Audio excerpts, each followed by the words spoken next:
สบายดีมื้อนี้เราจะมาสอนวิธีการดูดวงจากไพ่ป๊อกไผที่ว่าสนใจอยากเรียนรู้เพื่อ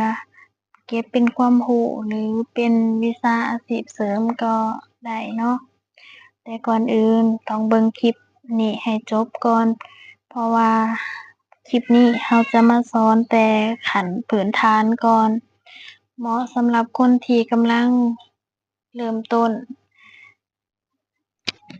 ทีนี้เราจะมาบอกความหมายเกี่ยวกับไพ่แต่ละใบเนาะโดยรวมแล้วไพ่ทั้งหมดมี52ใบแบ่งออกเป็น4ชุดคือโพธิ์ดำโพธิ์แดงข้าวหลามตัดและดอกจิกแต่ละชุดจะมี13ใบตั้งแต่2หา10คือแจ็คคีนคิงเอกเนาะทีนี้เราจะตีความหมายโพธิ์ด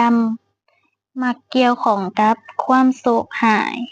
อุปสรรค ความสูญเสีย หรือความเจ็บป่วย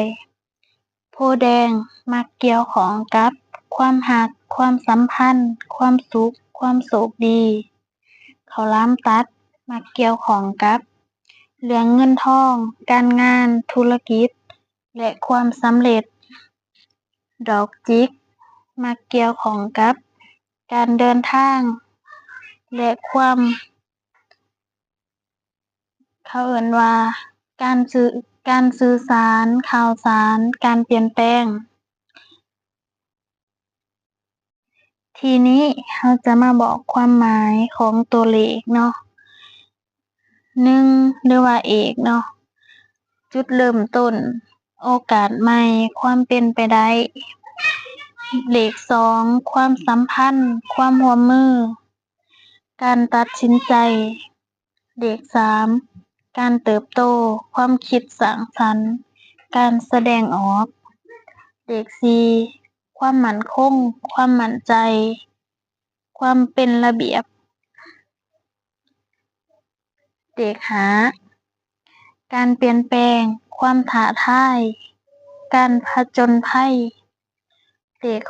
6ความสมดุลความกลมกลืนความเห็นใจเลข7การไตร่ตรองความคิดความเข้าใจเลข8อำนาจความสำเร็จ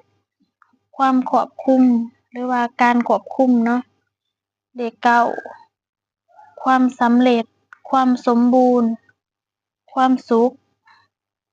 เลข10จุดจบการสิ้นสุด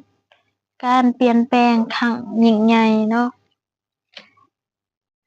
ทีนี้เราจะมาเว้าเรื่องเจเนาะหรือว่าแจ็คมักเกี่ยวข้องกับผู้ส่งสารข่าวสารการเริ่มต้นใหม่คีนความเป็นผู้หญิงความอ่อนโยนความเข้าใจคิงการเป็นผู้ชายอำนาจการควบคุมวิธีทำนายเบื้องต้น1ตั้งคำถามถามคำถามที่เจ้าต้องการคำตอบ2สับไพ่ให้สลับเข้ากัน3เลือกไพ่จำนวนหนึ่งเช่น1ใบ3ใบหรือว่า5ใบก็ได้เนาะหาความหมายของไพ่แต่ละใบและนำมาตีความหมายให้มันเข้ากันหรือว่าเอาความหมายแต่ละใบที่ว่าเราจับมันออกมาแล้วมาตีความหมายมาแปลความหมายให้มันเข้ากันเนาะในนี้คลิปนี้ก็ได้สิ้นสุดเพียงเท่านี้เนาะ